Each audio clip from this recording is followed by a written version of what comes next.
கங்கை மைந்தர் பீஷ்மரின் சாரதி அதிரதனுடைய மகனாவேன் நான். தேரோட்டி மகனா? தேரோட்டி மகனுக்கா இந்த துணிவு? ஒரு சத்திரியன் அல்லாது நீ எவ்வாறு அஸ்திர கலையை பயில எண்ணினாய்? நான் தேரோட்டி மகன்தான். ஈன்றவரின் தொழிலை கூறி ஒருவனை அவமானப்படுத்த வெட்கமாக இல்லை. ஒரு தேரோட்டி மகனால் அரசகுமாரனோடு நேருக்கு நேர் மோத இயலாது. ஏன் மோத இயலாது? என் வீரத்திற்கும் ஈழவரின் தொழிலுக்கும் என்ன சம்பந்தம்? சிரத்தை அலங்கரிக்கும் புஷ்பத்தை யாரும் கேட்பதில்லை.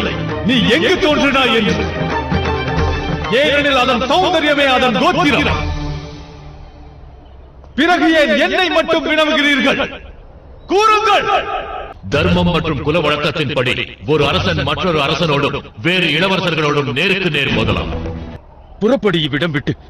நீ இவ்வரங்கத்தில் போட்டியிடக்கூடாது. சென்று விடு தேரோட்டி மகனே. உன் தந்தையின் சொல்லுக்கு மதிப்பளி. வா.